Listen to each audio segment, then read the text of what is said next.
സുധാ കൊങ്കര സംവിധാനം ചെയ്തിട്ടുള്ള ഇരുതി സുട്രു എൻ്റെ ഫേവറേറ്റ് സിനിമകളിലൊന്നാണ്. അതിനുശേഷം സൂര്യരൈ പോർട്ട് വന്നു. ഇപ്പോൾ അവരുടെ അടുത്ത സിനിമ തിയേറ്ററിൽ റിലീസായിരിക്കുകയാണ്. സൂര്യ നായകനാവും എന്നൊക്കെ പറഞ്ഞിരുന്ന സിനിമയായിരുന്നു. പക്ഷേ പിന്നീട് അത് ശിവകാർത്തികേയനിലേക്ക് എത്തി. പരാശക്തി എന്ന് പറയുന്ന സിനിമ അത് തിയേറ്ററിൽ പോയി കണ്ടു. അതിനെക്കുറിച്ചാണ് നമുക്ക് സംസാരിക്കാനുള്ളത്. രവി കെ ചന്ദ്രനാണ് ഈ സിനിമയ്ക്ക് വേണ്ടി ക്യാമറ ചലിപ്പിച്ചിട്ടുള്ളത്. സതീഷ് സൂര്യയാണ് ഇത് എഡിറ്റ് ചെയ്തിട്ടുള്ളത്. GV പ്രകാശിന്റെ മ്യൂസിക്കാണ്. ശിവകാർത്തികേയൻ, രവി മോഹൻ, അഥർവ, ശ്രീലീല തുടങ്ങിയൊരു വലിയ താരനിര ഈ സിനിമയിലുണ്ട്. മാത്രമല്ല റിയൽ ക്യാരക്ടേഴ്സ് ഒക്കെയാണ് സിനിമയിൽ വരുന്നത്. ഇൻസിഡൻസ് റിയൽ ആണ് എന്നൊക്കെ കേട്ടിട്ടുണ്ടായിരുന്നു. വളരെ ചുരുങ്ങിയ വാക്കുകളിൽ സിനിമയെക്കുറിച്ച് പറയാനാണെങ്കിൽ ഇതിൽ നമുക്ക് ഫീൽ ചെയ്യേണ്ടിയിരുന്നൊരു വിപ്ലവം ഉണ്ടായിരുന്നു. അതെനിക്ക് ഫീൽ ചെയ്തില്ല. പ്രണയം ഫീൽ ചെയ്തില്ല. അനിയൻ ചേട്ടൻ സ്നേഹബന്ധമുണ്ട്, അത് ഫീൽ ചെയ്തില്ല. രവി മോഹനാണ് കൂട്ടത്തിൽ ഏറ്റവും ബെസ്റ്റ്. ശിവകാർത്തികേയൻ കുഴപ്പമില്ലായിരുന്നു. അഥർവയായിരുന്നു കുറച്ചും കൂടി better. And Sreeleela was okayish. നല്ല മ്യൂസിക്, നല്ല വിഷ്വൽസ്. അങ്ങനെ മൊത്തത്തിൽ നോക്കുമ്പോൾ ഒരു വൺ ടൈം വാച്ചബിൾ അനുഭവം മാത്രമായിട്ടാണ് എനിക്ക് പരാശക്തി ഫീൽ ചെയ്തത്. നമുക്ക് അതുപോലെ പോസിറ്റീവ്സ് നിന്ന് ആരംഭിക്കാം. ഒന്നാമത്തെ പോസിറ്റീവ് അത് GV പ്രകാശിൻ്റെ മ്യൂസിക്കാണ്. GV പ്രകാശ് മ്യൂസിക് ചെയ്യുന്ന എല്ലാ സിനിമകളെ കുറിച്ച് നമ്മൾ ഇത് തന്നെയാണ് ഇപ്പോൾ പറഞ്ഞുകൊണ്ടിരിക്കുന്നത്. ഗംഭീരമായിരുന്നു എന്ന് പറഞ്ഞാൽ ചില സമയങ്ങളിൽ ഇവർ ഈ പറയുന്ന ഒരു വിപ്ലവം ഉണ്ടല്ലോ, ഇത് ഇവരുടെ പെർഫോമൻസിലും അതുപോലെ ഇവർ ചെയ്ത് വെച്ചിരിക്കുന്ന കാര്യങ്ങളിലൊക്കെ നമുക്ക് ഫീൽ ചെയ്യുക എന്നുള്ളതിനേക്കാൾ എന്ന് വെച്ചാൽ ഹിന്ദി ഇമ്പോസ് ചെയ്യാൻ ശ്രമിക്കുകയാണ്. രാജ്യത്തിന് ഒറ്റ ഭാഷ എന്ന് പറയുന്ന ഒരു തീരുമാനത്തിലേക്ക് അവർ വരുന്നു. അതിനെതിരെ പോരാടുന്ന വിദ്യാർത്ഥികളും മറ്റ് പോരാട്ട സംഘങ്ങൾ എന്ന് വെച്ചാൽ അവനവൻ്റെ ഭാഷയ്ക്ക് വേണ്ടി, തമിഴിന് വേണ്ടിയുള്ള പോരാട്ടം എന്നുള്ളതല്ല, അവനവൻ്റെ അടയാളമായിട്ടുള്ള ഭാഷയ്ക്ക് വേണ്ടി മലയാളികളും കന്നഡിഗരും തെലുങ്കരും തമിഴന്മാരും ഒക്കെ പോരടിക്കുന്നതിനെ കാണിക്കുകയാണ്. പക്ഷേ തമിഴ്നാട്ടിലെ പോരാട്ടമാണ് അവർ ഏറ്റവും ഫ്രണ്ടിലേക്ക് എടുത്തു വെക്കുന്നത്. അതിന് വേണ്ടിയുള്ള അവരുടെ പോരാട്ടം എത്രത്തോളം ഫീൽ ചെയ്തു എന്ന് ചോദിച്ചു കഴിഞ്ഞാൽ എനിക്കങ്ങനെ തോന്നിയില്ല. ഒരു സിനിമ, ഒരു കഥ ഇങ്ങനെ നടക്കുന്നു, അതിൻ്റെ ഇടയിൽ ഇങ്ങനെ ഒരു പൊളിറ്റിക്കൽ കാര്യമുണ്ട് എന്ന് പറയുന്നതിനപ്പുറത്തേക്ക് വളരാൻ സിനിമയ്ക്ക് സാധിക്കുന്നുണ്ടായിരുന്നില്ല. ആ വിപ്ലവം ഫീൽ ചെയ്യുന്നുണ്ടായിരുന്നില്ല. പക്ഷേ GV പ്രകാശിൻ്റെ മ്യൂസിക് ചില ഡയലോഗ് ഡെലിവറിയുടെ സമയത്ത്, അതുപോലെ ഇവർ ഒരു ഡയലോഗ് പറഞ്ഞിങ്ങനെ നടക്കുന്ന സമയത്തൊക്കെ GV പ്രകാശിൻ്റെ ആ മ്യൂസിക് വന്ന് കയറുമ്പോൾ നല്ല രസമുണ്ടായിരുന്നു. പാട്ടുകൾ എനിക്ക് അനാവശ്യമായി തോന്നിയെങ്കിലും ആ പ്രണയമൊന്നും ഫീൽ ചെയ്യാത്തതുകൊണ്ടാണ്. പക്ഷെ അപ്പോഴും മ്യൂസിക് നല്ല രസമായിട്ട് ഇങ്ങനെ എടുത്ത് നിൽക്കുന്നുണ്ടായിരുന്നു. മ്യൂസിക് മാത്രം ബെറ്ററായാൽ പോരല്ലോ. രണ്ടാമത്തെ പോസിറ്റീവ് അത് പെർഫോമൻസുകളിൽ രവി മോഹൻ്റെ, ജയം രവിയുടെ പെർഫോമൻസ് വെച്ചിട്ട് തന്നെ പറഞ്ഞു തുടങ്ങണം.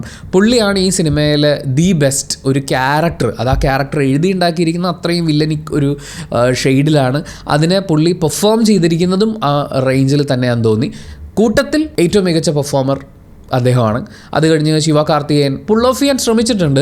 പക്ഷേ ശിവകാർത്തികേയൻ്റെ പെർഫോമൻസിനെ പിന്നോട്ട് വലിക്കുന്ന ഒരു ഘടകം എന്ന് പറയുന്നത് ഇതെങ്ങനെ ഷൂട്ട് ചെയ്ത് നമ്മളിലേക്ക് എത്തിച്ചു എന്നുള്ളതാണ്. ശിവകാർത്തികേയൻ ഡയലോഗ് ഡെലിവറിയും കാര്യങ്ങളും ഒക്കെ, പിന്നെ പുള്ളിയെ നമ്മൾ കാണുമ്പം ആ കാലഘട്ടത്തിലെ ഒരാളെന്ന് പറയുന്ന ആ ഫീലെല്ലാം നമുക്ക് കിട്ടുന്നുണ്ട്. പക്ഷേ എവിടേക്കോ നാടകീയമായി പോകുന്ന സിനിമയിലെ രംഗങ്ങളുണ്ട്. ആ രംഗം ആസച്ചാണ് പറയുന്നത്. അവിടെ ഇത് ഭയങ്കര ഇതാവുന്ന പോലെ തോന്നി. അഥർവ ചില സമയങ്ങളിൽ ചില ഡയലോഗുകളൊക്കെ പറയുമ്പോൾ ആ വീരം, പച്ചത്തമിഴൻ വീരൻ എന്നൊക്കെ പറയുന്ന ആ ഒരു ഫീല് വരുന്നുണ്ടായിരുന്നു. ശ്രീലീല ക്യൂട്ട്നെസ് വാരിയിടലായിരുന്നു ആദ്യത്തെ കുറേ സമയം. അതിനുശേഷം പിന്നീട് അവരുടെ ക്യാരക്ടറിൻ്റെ വേറെ ലെയറിലേക്കൊക്കെ പോകുമ്പോഴും പുള്ളിക്കാരി സ്ട്രഗിൾ ചെയ്യുന്ന പോലെ തോന്നി. ശ്രീലീല നന്നായി ഡാൻസ് കളിക്കും എന്ന് പറയുന്ന അതിനെ ഇവർ യൂസ് ചെയ്യാൻ ശ്രമിച്ചിട്ടുണ്ട്. പാട്ടുകളൊക്കെ ഇട്ട് ശ്രീലീലയുടെ ഡാൻസൊക്കെ ഉൾപ്പെടുത്താനുള്ള ശ്രമങ്ങളുണ്ട്. പക്ഷേ ആ ക്യാരക്ടറിന് കുറച്ചും കൂടി സ്ട്രെങ്ത് ആവശ്യമായിരുന്നു എന്ന് തോന്നി. അത് ഡെലിവർ ചെയ്യപ്പെട്ടു എന്ന് ചോദിച്ചു കഴിഞ്ഞാൽ എനിക്ക് ഫീൽ ചെയ്തില്ല. പ്രത്യേകിച്ച് അവരെന്താണ് ഈ സിനിമയിൽ ചെയ്യാൻ പോകുന്ന ഏറ്റവും ഹെവി കാര്യം എന്നൊക്കെ ഉള്ളത് ഭയങ്കര പ്രഡിക്റ്റബിൾ ആണ്. നമ്മൾ പ്രഡിക്റ്റ് ചെയ്തിട്ട് കാണുമ്പോൾ കുറച്ചും കൂടി പഞ്ച് ഉണ്ടെങ്കിലല്ലേ പ്രേക്ഷകൻ ആ ഒരു ഫീൽ കിട്ടുള്ളൂ. പിന്നെ ഓഫ് കോഴ്സ് ഞാൻ ഈ പറഞ്ഞ പോലെ വിവിധ ഭാഷകളിലുള്ള പോരാട്ടങ്ങൾ കാണിക്കുന്നു എന്ന് പറയുമ്പോൾ ചില ഗസ്റ്റുകൾ ഉണ്ട്. ആ ഗസ്റ്റുകളും അത്യാവശ്യം നല്ല പെർഫോമൻസ് തന്നെയായിരുന്നു. പിന്നെ അവരിൽ നിന്ന് അങ്ങനെ ഭയങ്കരമായിട്ടൊന്നും ഡിമാൻഡ് ചെയ്യുന്നില്ല. അവരുടെ പ്രസൻസ് ആണ് അതിലെ രസമുള്ള ഫാക്ടർ എന്ന് പറയുന്നത്. മൂന്നാമത്തെ പോസിറ്റീവ് വിഷ്വൽസ് ആണ്. എന്ന് വെച്ചാൽ ഒരു കാലഘട്ടത്തിനെ അവർ മാർക്ക് ചെയ്യുന്ന 60കളെയൊക്കെ മാർക്ക് ചെയ്തിരിക്കുന്ന രീതി, വണ്ടികളും മറ്റു കാര്യങ്ങളൊക്കെ ഉൾപ്പെടുത്തിയിരിക്കുന്നത്, ഇവരുടെ കോസ്റ്റ്യൂംസ്, മേക്കപ്പ്, അങ്ങനെയൊക്കെയുള്ള കാര്യങ്ങളിലൊക്കെ ഈ പറയുന്ന ഒരു കാലഘട്ടത്തിലേക്ക് നമ്മളെ കൊണ്ടുപോകുന്നുണ്ട്. നമ്മൾ ആ ടൈമിൽ ആ സിറ്റുവേഷനിലാണെന്നുള്ള ഒരു ഫീല് ജനിപ്പിക്കാൻ അവർക്ക് പറ്റുന്നുണ്ട്. അത് എടുത്തു വെച്ചിരിക്കുന്നത്, എഡിറ്റ് ചെയ്തിരിക്കുന്നത് ഒക്കെ കൊള്ളാം. പക്ഷേ ഈ ട്രെയിനിൻ്റെ മുകളിലുള്ള ഫൈറ്റ്, അതുപോലെയുള്ള കുറച്ച് സ്ഥലങ്ങളിൽ ഈ ഗ്രീൻ മാറ്റ് ഇട്ട് ചെയ്തിരിക്കുന്നത് നമുക്ക് മനസ്സിലാവും. VFX ചെയ്തിരിക്കുന്നത് VFX ആണെന്ന് മനസ്സിലാവും. പക്ഷേ അതത്ര ഒരു വലിയ പ്രശ്നമൊന്നുമല്ല. നാലാമത്തെ പോസിറ്റീവ് അത് ഈ സിനിമയിൽ ഈ ലാംഗ്വേജിൻ്റെ പൊളിറ്റിക്സ് സംസാരിക്കുന്നു എന്നുള്ളതാണ്.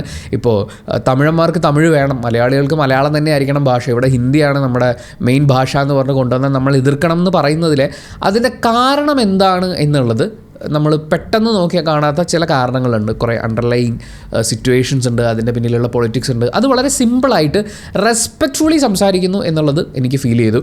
മറ്റേ ഹിന്ദിക്കാർ മുഴുവൻ പ്രശ്നക്കാരാണ് എന്ന് പറയുന്നൊരു സാധനമോ അല്ലെങ്കിൽ ഹിന്ദി കൊള്ളൂലാത്ത ഭാഷയാണ്, നമ്മളാണ് അതിനേക്കാൾ ശ്രേഷ്ഠ ഭാഷ എന്ന് പറയുന്നൊരു പറച്ചിലല്ല. ഇത് ഞങ്ങളുടെ അടയാളമാണ്, പ്ലീസ് ഞങ്ങൾക്കിത് തരൂ എന്ന് പറയുന്ന വളരെ റെസ്പെക്റ്റ്ഫുള്ളി ഉള്ള ഒരു ചോദിക്കലാണ്. അങ്ങനെ നിങ്ങൾ പെട്ടെന്നൊരു ദിവസം ഈ ഭാഷയൊക്കെ മാറ്റുമ്പോൾ അതുണ്ടാക്കുന്ന ഒരു വലിയ ബുദ്ധിമുട്ട് സാധാരണക്കാരെ ഇത് എങ്ങനെ ബാധിക്കുന്നു എന്നൊക്കെ ഉള്ളത് അത് സിനിമയിൽ അവർ സിമ്പിളായിട്ട് പറയുന്നുണ്ട്, നമുക്ക് വളരെ ഈസി ആയിട്ട് മനസ്സിലാവുന്ന പോലെ അവതരിപ്പിക്കുന്നുണ്ട്. അതിന് 5ാമത്തെ പോസിറ്റീവ്, അവർ ഹിന്ദിയെ അറ്റാക്ക് ചെയ്തില്ല എന്നുള്ളതാണ്. ഇങ്ങനെയുള്ള പോരാട്ടങ്ങൾ വരുമ്പോൾ ഇതിനെ ആൾക്കാർ പോർട്രേ ചെയ്യുന്നത്, ഈ ഹിന്ദി ഇമ്പോസ് ചെയ്യണം എന്ന് പറയുന്ന ആളുകൾ അവനവൻ്റെ ഭാഷയ്ക്ക് വേണ്ടിയുള്ള പോരാട്ടങ്ങളെ ചിത്രീകരിച്ച് വെക്കുന്നത്, ഹിന്ദിക്കെതിരെ അവർ പോരാടുന്നു, നമ്മുടെ രാഷ്ട്രത്തിനെതിരെയാണ് ഇവർ ബഹളം വെക്കുന്നത് എന്നൊക്കെയുള്ളൊരു ചിത്രീകരിക്കലുണ്ട്. ഇവിടെ അങ്ങനെ ഈ സിനിമയെ നിങ്ങൾക്ക് അങ്ങനെ മാർക്ക് ചെയ്യാൻ പറ്റില്ല. അങ്ങോട്ടും ഇങ്ങോട്ടും റെസ്പെക്റ്റ് ഉണ്ട്, ഇത് ഞങ്ങളെ ഇതിനെ അനുവദിക്കൂ എന്ന് മാത്രമാണ് അവിടെ പറയുന്നത്. അത് മാത്രമല്ല ചില സീനുകളിൽ അതൊരു ബാലൻസിങ് ആക്ട് പോലെയൊക്കെ ഫീൽ ചെയ്യുന്നുണ്ടായിരുന്നു, ഒരു സിക്കുകാരൻ്റെ കണ്ണീര് അങ്ങനെയുള്ള കുറച്ച് കാര്യങ്ങളൊക്കെ വെച്ചുകൊണ്ട്. ഇനി ഇതിൽ നെഗറ്റീവായിട്ട് ഫീൽ ചെയ്ത കാര്യങ്ങൾ എന്ന് പറഞ്ഞാൽ, ഫസ്റ്റ് ഓഫ് ഓൾ ഒരു ഇമോഷണൽ കണക്ട് ഫീൽ ചെയ്തില്ല എന്നുള്ള. ഈ പോരാട്ടത്തിൻ്റെ ആവശ്യകതയൊക്കെ നമുക്ക് മനസ്സിലായി, പക്ഷേ പോരാട്ടം ഫീൽ ചെയ്യുന്നില്ല. കുറച്ച് പേര് കൂട്ടം കൂടി കുറച്ച് കാര്യങ്ങൾ ചെയ്യുന്നു എന്നുള്ളതിനപ്പുറത്തേക്ക് ചെയ്യണം, നമ്മളിത് ചെയ്തേ പറ്റുള്ളൂ, അന്ന് അവന്മാർ ചെയ്തതുണ്ടല്ലോ അതിന് പകുതി പോലും നമ്മളിന്ന് ചെയ്യുന്നില്ലല്ലോ എന്നൊക്കെ പറയുന്ന പോലത്തെ ആ പോരാട്ടത്തിൻ്റെ ഫീല് കിട്ടിയിട്ടില്ല.